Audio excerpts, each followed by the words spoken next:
There's a good boy. There's a good boy. Hi, mister.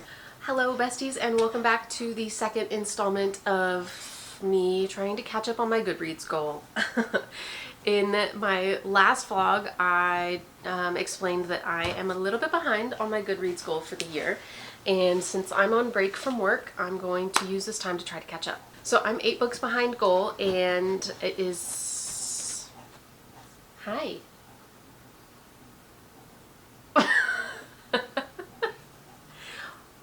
What are you reading? What are you reading, Hanky boy? Come here. Over here. Excuse you. Excuse you. So at the end of September, I was 9 books behind goal, and I decided to tackle that and get caught up. If you're new here, my name is Holly and I teach high school English, and I talk about books on the internet for fun with people who want to talk about books with me. And this is episode 2 of my series on catching up on my Goodreads goal, which I think I probably already explained.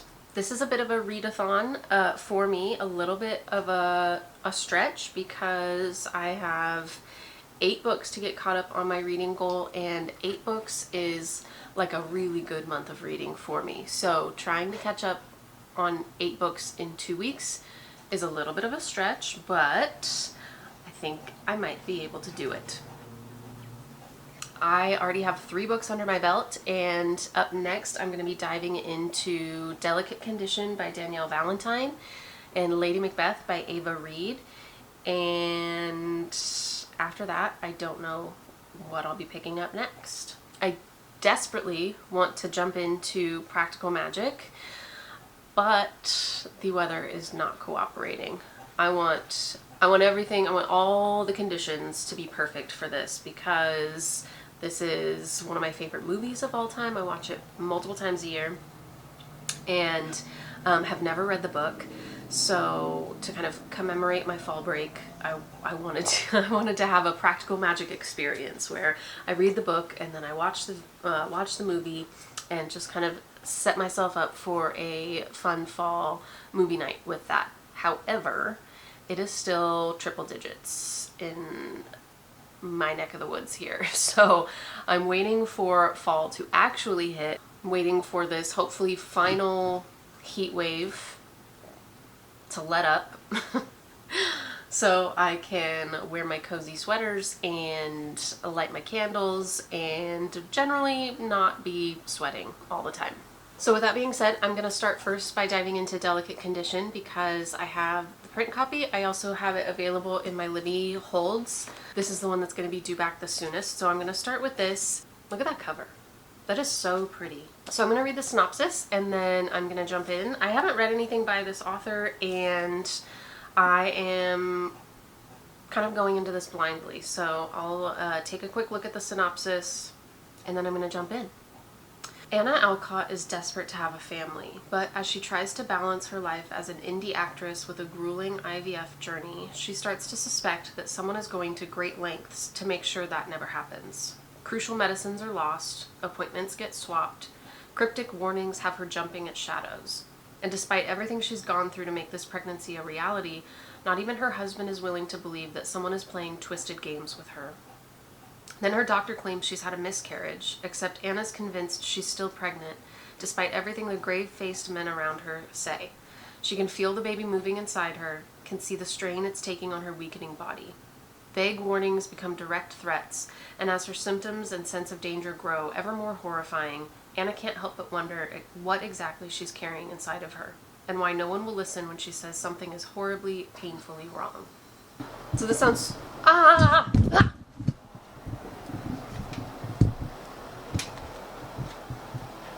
See, that's what happens when you fuck around. You gonna help him? Oh, there we go. Here's Dixie Doodle. So this sounds super creepy and psychological. So I'm gonna dive into this. The dogs are wilding out, so I'm gonna sit and read for a little bit with them while they get all their wiggles out. And then I have some errands to run, so I'll probably pick up with the audio as I'm running around town.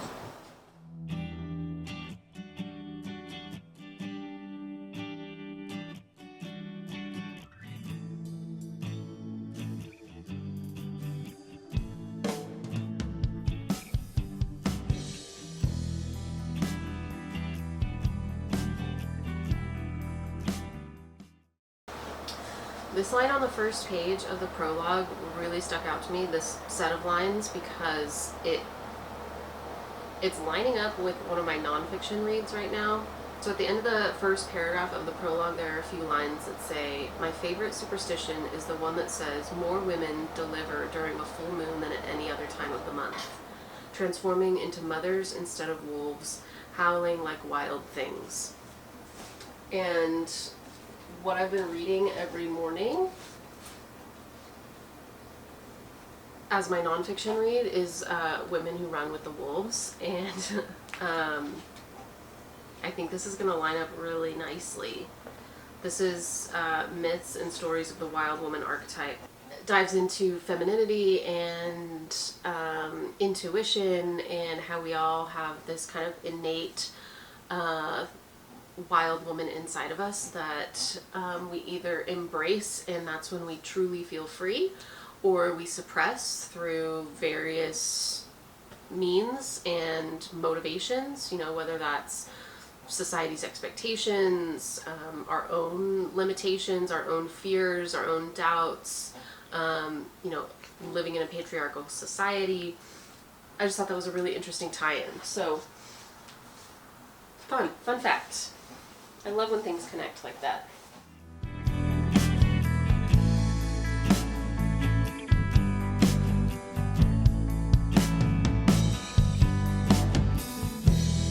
Ego trying to break me down every day, suffering the fate of Atlas, surfing on the breaking winds of change. No map for the new terrain, got lost in the mountain range. The less you know, the more you're bound to play with fire.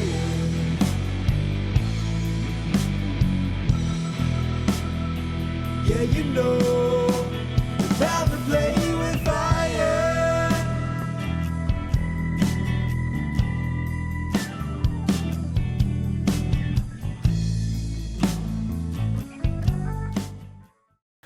Okay, I'm back with a check-in. It is 8:15.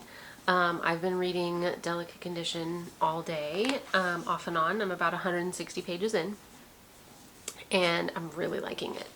This hooked me from the jump, for sure, and it's moving really quickly. The pacing of the story is really fast, so it makes me want to keep turning the page, and it's got some short chapters. It's got some long ones too, but so the variation in chapter length is has been good. I don't know what's going on. This story has me stumped. I don't know if there are like some supernatural elements at play here. If there are, they're not super obvious yet, but it feels like it could lean in that direction. Essentially, she, the main character, is really concerned about these stalkers that she has, that people in the past who have been harassing her online, and then fans who have found out where she lives and all of that stuff. So she's developed this kind of paranoia when she notices things that aren't really consistent with how she does things. Like at one point she witnesses an appointment in her calendar, in her online calendar. She's watching it so frequently because she missed an appointment. She missed an appointment in the past, and she's a little nervous about missing appointments for her IVF treatments. So she's watching this appointment, and she sees it change time. So she's got some paranoia about what's going on with her scheduling, if somebody's messing with her. She's also had some important medications that she knows that she put in the refrigerator that were supposed to be refrigerated, and then she finds them out on the counter. So she's concerned about who might be messing with her. This isn't a spoiler because it's on the synopsis on the back cover. But after she miscarries, and then she can feel, she's certain that there's still something living in her. So that is where I'm getting the kind of supernatural vibes from. So I wonder if maybe this is commentary on women's health concerns and how seriously women are taken when it comes to issues regarding their own bodies. There have been a couple of instances where her doctor is only talking to her husband instead of her, but is asking her husband questions about her experience and not directing them at her, which obviously is a frustrating experience to say the least. So I'm almost wondering if she's maybe leading into a hysterical pregnancy. I hate that phrase. Or if there's something else actually going on. So I'm hooked. I want to see where this is going. I'm going to take a little bit of a break because, as you can see, I have a mountain of laundry behind me. And I'm going to go out of town tomorrow, so I've got a few hours in the car. So I might save the rest of this for the car ride, or I might stay up all night to finish it. Who knows? It's a toss-up at this point. I do know that I have to take a little break to get this laundry put away, and I think catch up on YouTube videos instead of listening, because I have a lot of fun-looking videos on my subscription page that I want to watch. So I think that's my plan. Get all this laundry folded, and then I guess I should probably pick out the clothes I'm going to take with me, so I don't have to do it in the morning. We'll see. 2, 3.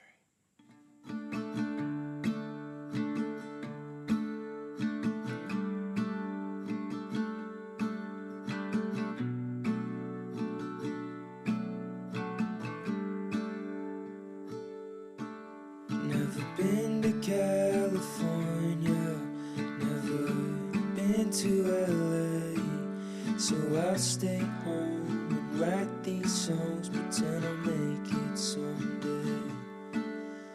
My friends are getting married, they're all settling down, so I'll lay here, watch the ceiling fan go round and round.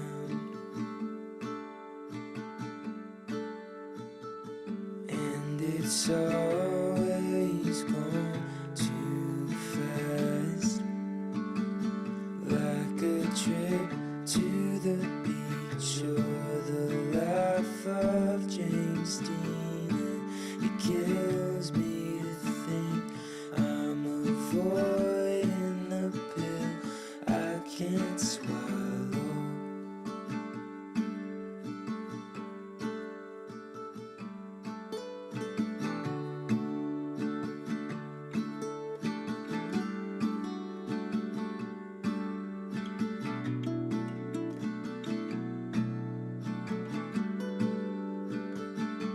Haven't seen my twin brother, I keep missing his calls. It's funny just how easily a family can drift apart. I'm finally We are on our way to the beach. We're gonna have a girls' trip, beat the heat, go to the coast, spend a couple nights away, and read. So we've got like a 3.5 hour drive, and I am definitely gonna finish up Delicate Condition on the way. My Libby bookshelf is stacked with books to read, and I brought a couple hard copies as well. And yeah, we're gonna go chill out and find some peace. Check in with you soon. We made it. It is a little after 5 o'clock. It took us 3.5 hours to get here, but we have just gotten settled, checked in. took Dixie around the property to see what the dealio is, and oh my gosh, this place is amazing. I have this little cottage, and then I'll show you a clip after, but it's got a little fenced in front yard and view of the ocean from all of the windows. Oh, this place is amazing. This is exactly what I needed. Finished Delicate Condition on the way up, the audiobook, and I have thoughts. I just need to gather them because it was a wild ride. That book. I gotta sit with it for a bit because it was absolute chaos in a good way. So I know there are a couple cute little bookstores around here, but I think they're already closed for the day. So I think we're gonna go into the little town and explore. We're gonna need to find something to eat. I should probably give her dinner first and then come back here and settle in and just relax and read and hang out. Good morning. I finished Delicate Condition yesterday on my drive. I finished the audiobook. I didn't bring the print copy with me because I knew I was going to finish it in the car. So what's the point in lugging around another book? I've had some time to think, to gather my thoughts about Delicate Condition, and it was a freaking roller coaster. Absolutely insane. Everything that I thought was going to happen didn't happen. I feel like I had the rug pulled out from under me so many times, but in a good way. The story itself is like super creepy, and I haven't looked into it too closely, but some of the things that I've read online, either it was inspired by or it inspired a season of American Horror Story. And I can believe it. Yeah. I'm going to get a little spoilery here for a second. So if you haven't read it and you don't want to hear spoilers, skip ahead a little bit. But it had so many different elements all combined. I mean, it had the emotion that comes along with reading about a couple trying to have a child, and the struggles with fertility and all of the emotion that comes along with that. And I was so relieved throughout because so many stories that incorporate that kind of an element, especially where the female character is feeling doubts in some way, or not doubts, but is so hypervigilant about her health and the baby's health that then usually the male partner is so dismissive and gaslighty. And I was so relieved. I actually had a thought probably about 2/3 of the way through that I was really happy that Dex in this story was so supportive. I mean, he really was. Even whether or not he actually believed some of the things that Anna was telling him that she was experiencing, he did allow like minor frustration and stress to show on his face, but he jumped in to support her. He jumped in to help. He jumped in to take action. And so he seemed very much like an active partner. So when it was revealed that he had been cheating on her, I was floored. Absolutely floored. And my opinions on him as a character quickly changed to distaste with how he responded to her confrontation about his cheating. And then the female rage that comes out of her realizing she's in labor in the car. He's driving her to the hospital. and her looking down at his hand and seeing his wedding ring on, and just the absolute rage that sent her into, and the fact that she bit his finger off.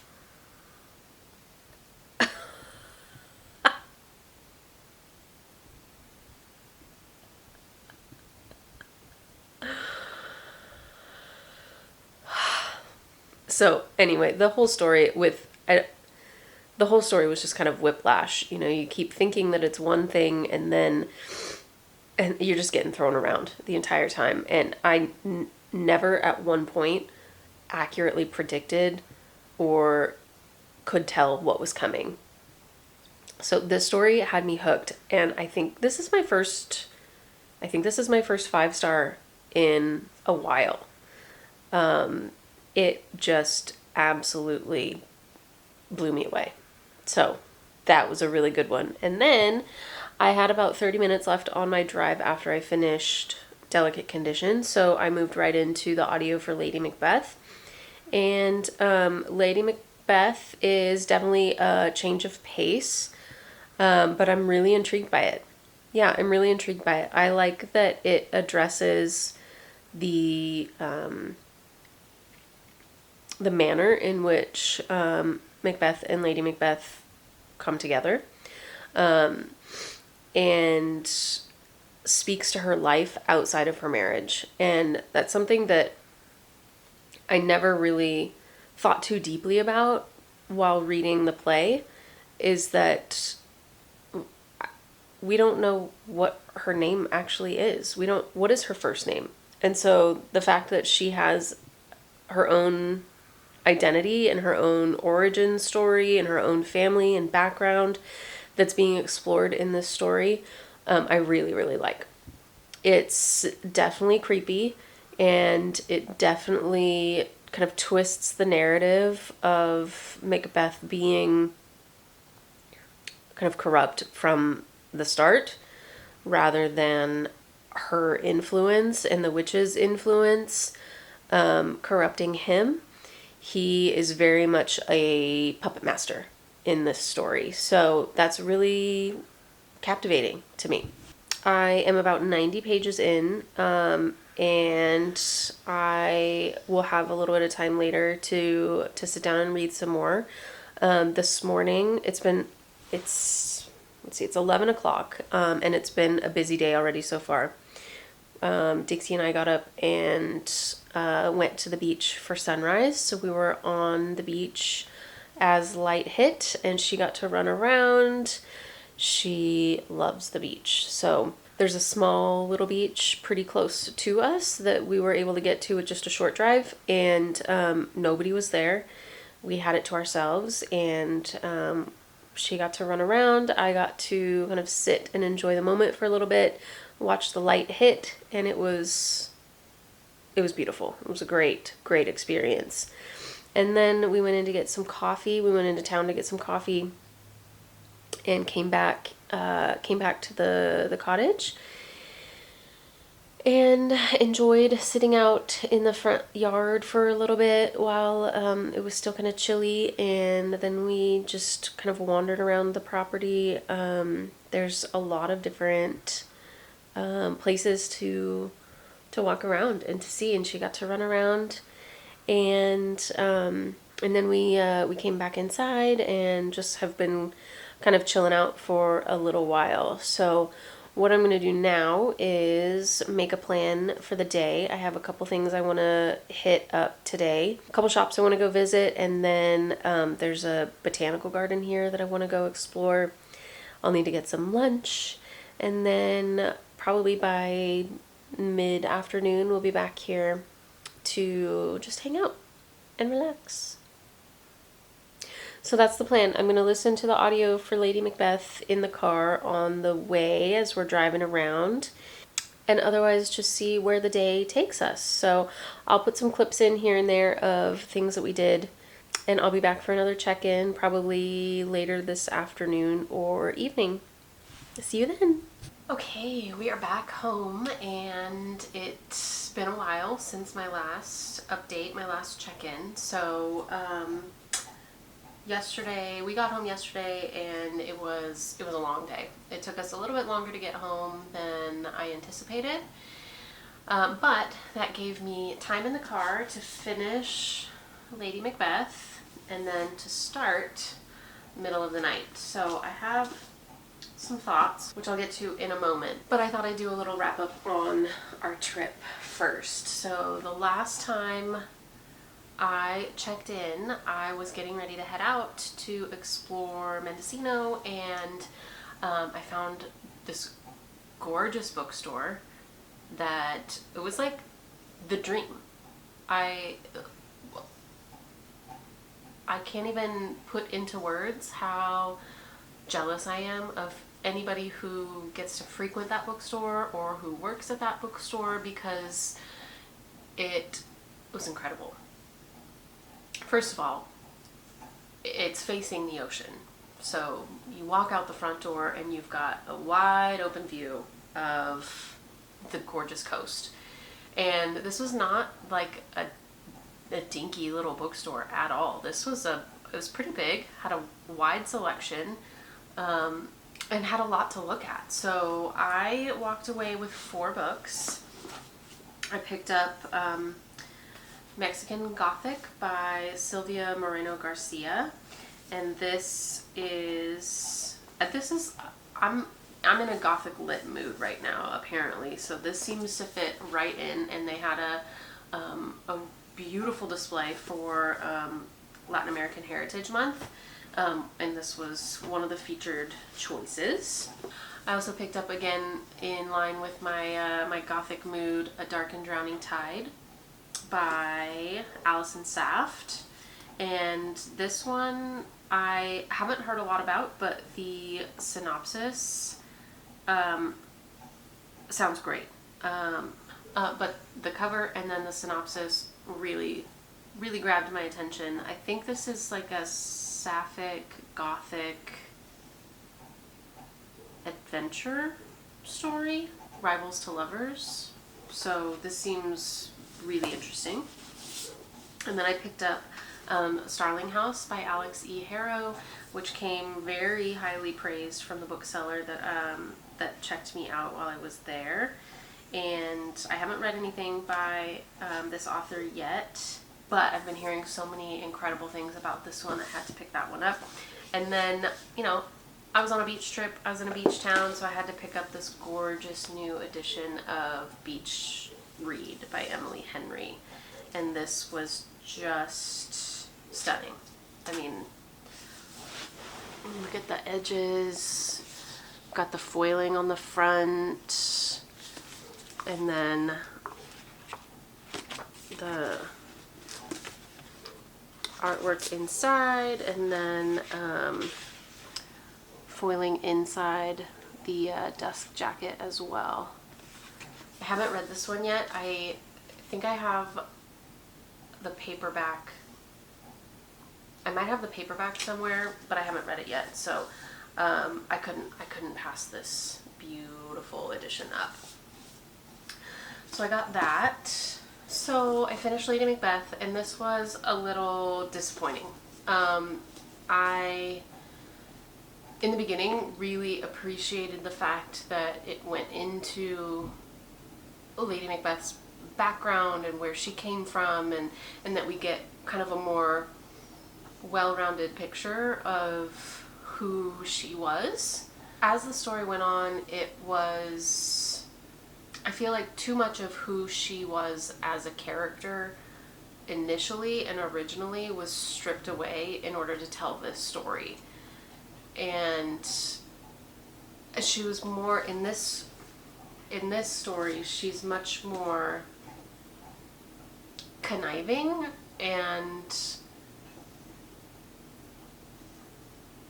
is portrayed as a woman who is just doing what she has to do to survive in a man's world and in a man's realm. And so the part of her that in the original story was manipulative and really the catalyst for so much of what happens in the original play wasn't there. That element wasn't there.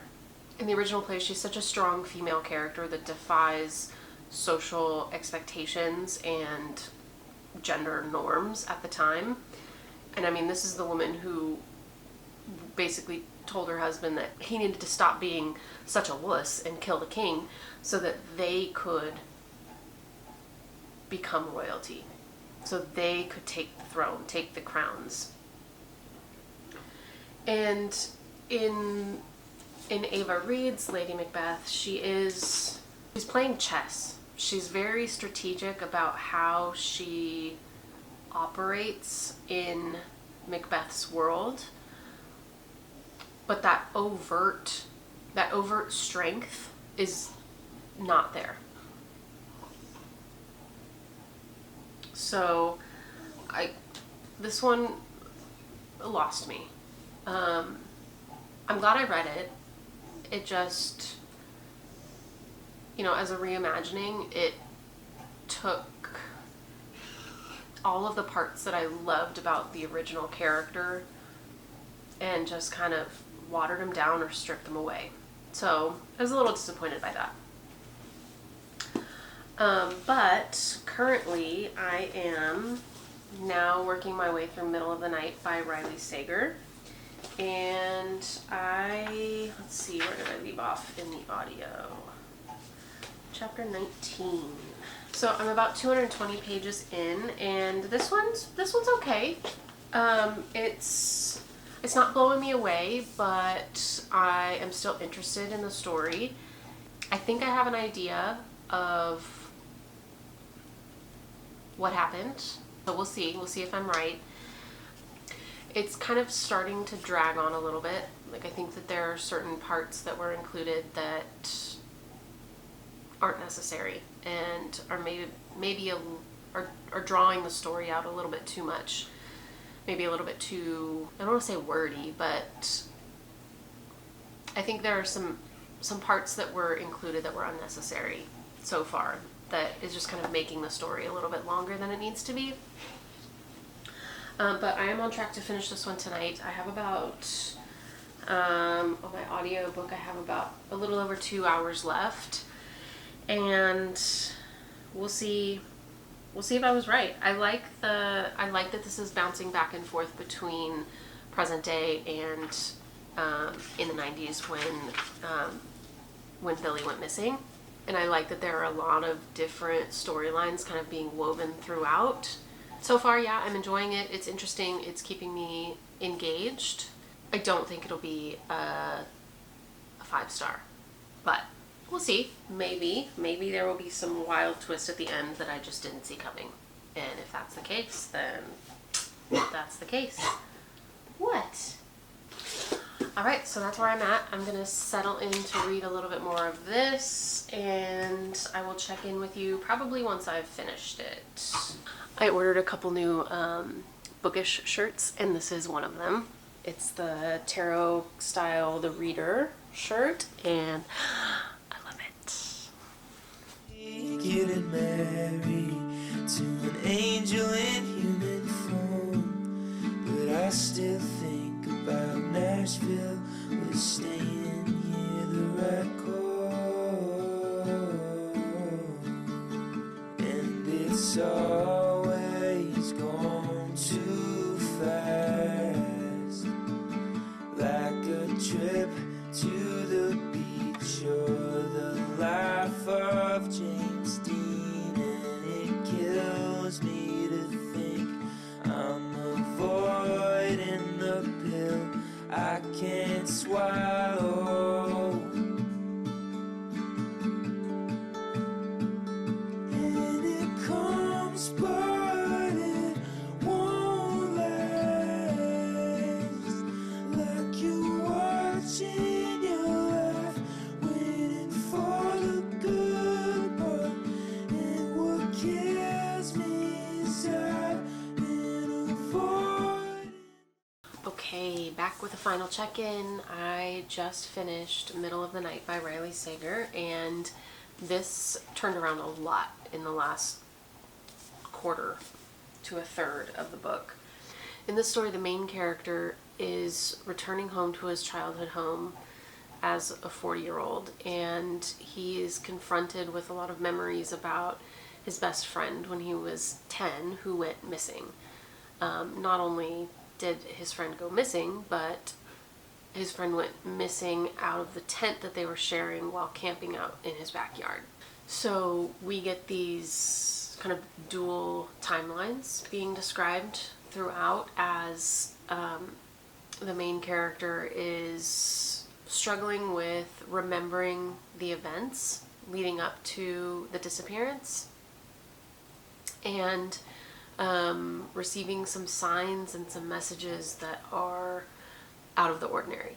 In my head, as I was reading, I kind of picked up on some details that I thought might lead to a potential development, particularly a connection between two characters that I thought might come in to play later on in the story, which I was right to an extent.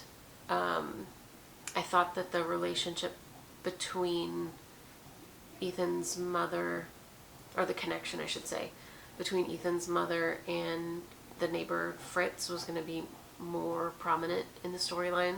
There were some other hypotheses that I made early on that did end up playing out to an extent. So yeah, the last chunk of this particular book really solidified it for me as a good read. There were a lot of twists, kind of one right after the other, and I think that seems to be Riley Sager's style. But I don't know, none of it seemed far-fetched in this one. The twists were shocking, but believable. So I think that's part of the reason why I appreciated it. So that's going to wrap up this video. If you stuck around through the whole thing, thank you so much. I'd love to hear what you have on your fall TBR, what you're looking forward to reading the most coming up here soon. And if you enjoyed this video, go ahead and give me a like and a subscribe. I would appreciate it so much. In my next video, I'm going to be adding 3 more to my list. So I'm going to be reading How to Sell a Haunted House. Hi. I'm going to be reading One Dark Window, and I'm going to be reading The Silent Patient. And hopefully that should be enough to bump me up to my reading goal, and then I can just stay on top of it from here on out. Again, thank you so much for watching, and I'll see you in the next one. Until then, happy reading, friends.